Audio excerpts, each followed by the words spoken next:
राधे राधे, जय श्री कृष्णा। आप सभी का स्वागत है राधे कृष्ण भक्ति में।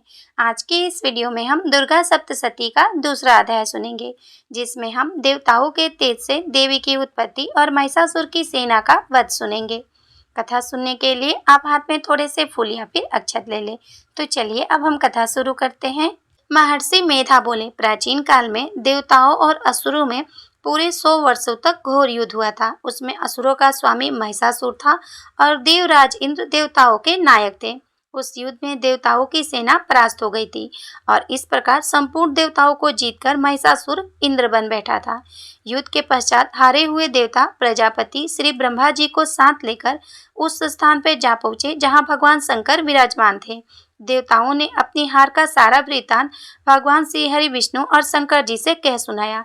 वे कहने लगे, हे प्रभु, महिषासुर सूर्य, इंद्र, अग्नि, वायु, चंद्रमा, यम, वरुण तथा अन्य देवताओं के सब अधिकार छीनकर सबका अधिष्ठदाता स्वयं बन बैठा है।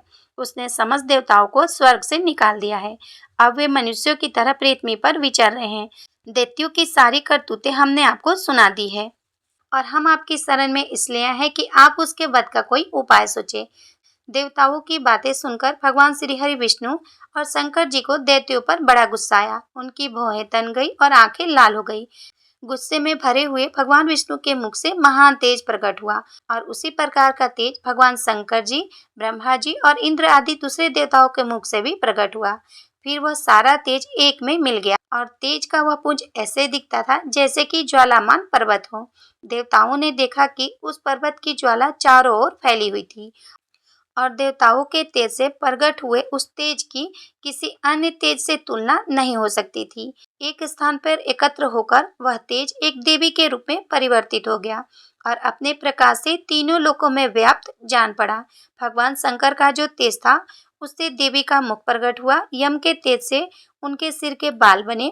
भगवान श्री हरि विष्णु के तेज से उनकी भुजाएं बनी। चंद्रमा के तेज से दोनों स्थान, इंद्र के तेज से मध्य भाग बना, वरुण के तेज से जंघा और पिंडली बनी तथा पृथ्वी के तेज से नितंब भाग बना।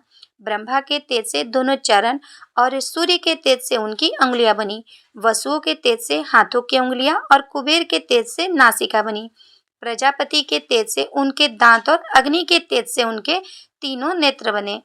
संध्या के तेज से उनकी भौहें और वायु के तेज से उनके कान प्रकट हुए थे। इस प्रकार अन्य देवताओं के तेज से भी उस देवी का प्रादुर्भाव हुआ था। महिषासुर से पराजित देवता देवी को देखकर अत्यंत प्रसन्न हुए। भगवान शंकर ने अपने त्रिशूल में से एक त्रिशूल निकालकर देवी को दे दिया। भगवान विष्णु जी ने अपने चक्र में से एक चक्र निकालकर देवी को दिया। वरुण ने देवी को शंख भेंट किया। अग्नि ने शक्ति दी। वायु ने धनुष और बाण से भरे हुए 2 तरकस दिए। 1000 नेत्रों वाले श्री देवराज इंद्र ने उन्हें अपने वज्र से उत्पन्न करके वज्र दिया और ऐरावत हाथी का एक घंटा उतारकर देवी को भेंट किया गया। यमराज ने उन्हें कालदंड से एक दंड निकाल कर दिया। वरुण ने उन्हें पास दिया। प्रजापति ने सफ्टी की माला दी और ब्रह्मा जी ने उन्हें कमंडल दिया। सूर्य ने देवी के समस्त रोमकूपों में अपनी किरणों का तेज भर दिया। काल ने उन्हें चमकती हुई तलवार और ढाल दी। क्षीर सागर ने उज्जवल हार और दिव्य वस्त्र भेंट किए। इसके साथ ही उन्हें दिव्य चूड़ामणि, 2 कुंडल, कड़े, उज्जवल अर्धचंद्र, बाहों के लिए बाजूबंद, चरणों के लिए नुपुर, गले के लिए सुंदर हंसली और अंगुलियों के लिए रत्नों से बनी हुई अंगूठियां भी उन्हें दी गई। विश्वकर्मा ने उनको परसा दिया और उसके साथ ही कई प्रकार के अस्त्र शस्त्र और अवैध कवच दिए। इसके पश्चात कभी न मुरझाने वाले सुंदर कमलों की मालाएं भेंट की गई। समुद्र ने सुंदर कमल का फूल भेंट किया। हिमालय ने सवारी के लिए सिंह और तरह तरह के रत्न देवी को भेंट किए। यक्षराज कुबेर ने मधु से भरा हुआ पान पात्र और शेष नाग ने उन्हें बहुमूल्य मणियों से विभूषित नागहार भेंट किया। इस तरह दूसरे देवताओं ने भी आभूषण, अस्त्र शस्त्र देकर देवी का सम्मान किया। इसके पश्चात देवी ने उच्च स्वर में गर्जना की। उनके इस भयंकर नाद से आकाश गूंज उठा।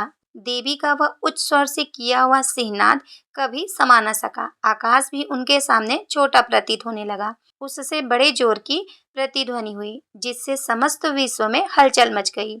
समुद्र कांप उठे, पृथ्वी डोलने लगी और सारे पर्वत हिलने लगे। देवताओं ने उस समय प्रसन्न हो सिंहवाहिनी जगत जननी देवी से कहा, देवी आपकी जय हो।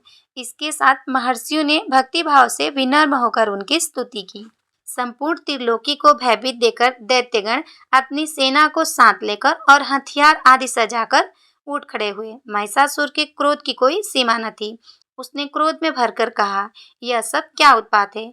फिर वह अपनी सेना के साथ उस ओर दौड़ा जिस ओर से भयंकर नाद का शोर सुनाई दिया था, और आगे पहुंचकर उसने देवी को देखा, जो अपनी प्रभा से तीनों लोगों को प्रकाशित कर रही थी।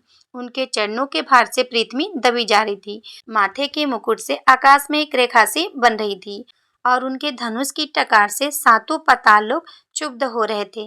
देवी अपनी सहस्त्र भुजाओं को संपूर्ण दिशाओं में फैलाए खड़ी थी। इसके पश्चात उनका दैत्यों के साथ युद्ध छिड़ गया और कई प्रकार के अस्त्र शस्त्रों से सबकी सब दिशाएं उद्भासित होने लगी। महिषासुर की सेना का सेनापति चिकचुर नाम का एक असुर था। वह आगे बढ़कर देवी के साथ युद्ध करने लगा और दूसरे दैत्यों की चतुरंगिनी सेना लेकर चमार भी लड़ने लगा और 60,000 महारथियों को साथ लेकर उद्रक नामक महादैत्य युद्ध करने लगा। महाहनु नामक असुर 1 करोड़ राक्षसों को साथ लेकर, असीलोमा नामक असुर 5 करोड़ सैनिकों को साथ लेकर युद्ध करने लगा। बापकल नामक असुर 60 लाख असुरों के साथ युद्ध में आ डटा।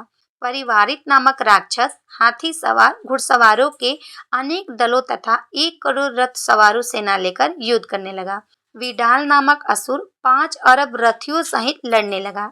इन सबके अतिरिक्त और भी हजारों असुर हाथी और घोड़ा साथ लेकर लड़ने लगे। स्वयं महिषासुर करोड़ों रथों, हाथियों और घोड़ों सहित वहां आकर देवी के साथ लड़ने लगा।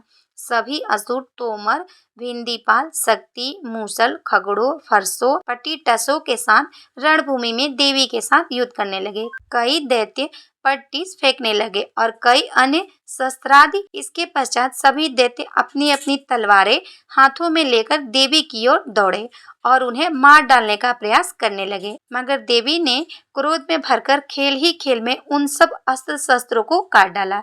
ऋषियों और देवताओं ने देवी की स्तुति आरंभ कर दी और भगवती असुरों के शरीरों पर अस्त्रों शस्त्रों की वर्षा करती रही। देवी का वाहन भी क्रोध में भरकर दैत्य सेना में इस प्रकार विचरने लगा जैसे वन में दावानल फैल रहा हो। युद्ध करती हुई देवी ने क्रोध में भरकर जितने श्वास छोड़े, वे तुरंत ही सैकड़ों हजारों गढ़ों के रूप में परिवर्तित हो गए। फरसे, भिदिपाल, खड़ग इत्यादि अस्त्रों के साथ दैत्यों से युद्ध करने लगे। देवी की शक्ति से बढ़े हुए वे गण दैत्यों का नाश करते हुए ढोल, शंख व मृदंग आदि बजा रहे थे। तदंतर देवी ने त्रिशूल, गदा, शक्ति, खड़ग आदि से सैकड़ों असुरों को मार डाला। कितनों को घंटों की भयंकर आवाज से यमलोक पहुंचा दिया। कितने ही असुरों को उन्हें पास में बांधकर पृथ्वी पर घसीटा। कितनों को अपनी तलवार से टुकड़े टुकड़े कर दिए। कितनों को गधा की चोट से धरती पर सुला दिया। कई दैत्य मूसल की मार से घायल होकर रक्त वमन करने लगे। कई शूल से छाती फट जाने के कारण पृथ्वी पर ढेर हो गए। कितनों की बाण वर्षा से कमर टूट गई। देवताओं को पीड़ा देने वाले दैत्य कट कट कर मरने लगे। कितनों की बाहें भी अलग हो गई। कितनों की गर्दनें कट गई। कितने दैत्यों के सिर कटकर दूर भूमि पर लुढ़क गए। कितनों के शरीर बीच में से कट गए और कितनों की जंघाएं कट गई और वे पृथ्वी पर गिर पड़े। कितने ही सिर व पैरों के कटने पर भूमि से उठ खड़े हुए और शस्त्र हाथ में लेकर देवी से लड़ने लगे। कई दैत्य भूमि में बाजों की ध्वनि के साथ नाच रहे थे। कई असुर जिनके सिर कट चुके थे, बिना सिर के धड़ से ही हाथ में अस्त्र लिए हुए लड़ रहे थे। दैत्य रह रहकर ठहरो ठहरो कहकर देवी को युद्ध के लिए ललकार रहे थे। जहाँ पर यह घोर संग्राम हुआ था, वहाँ की भूमि रथ, हाथी, घोड़े और असुरों की लाशों से भर गई थी और असुर सेना के बीच में रक्तपात होने के कारण रक्त की नदियां बह रही थी। इस तरह देवी ने असुरों की विशाल सेना को क्षण भर में इस तरह नष्ट कर डाला जैसे तृण और काठ के बड़े समूह को अग्नि कुछ क्षणों में नष्ट कर डालती है। देवी का सिंह भी गर्दन के बालों को हिलाता हुआ और तीव्र स्वर करता हुआ असुरों के शरीरों से मानो उनके प्राणों को ढूंढ रहा था। वहां देवी के गढ़ों ने जब दैत्यों के साथ भयंकर युद्ध किया तो देवताओं ने प्रसन्न होकर आकाश से उन पर पुष्प वर्षा की। दुर्गा सप्तशती दूसरा अध्याय समाप्तम।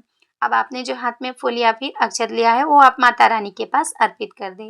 राधे राधे। जय श्री कृष्ण।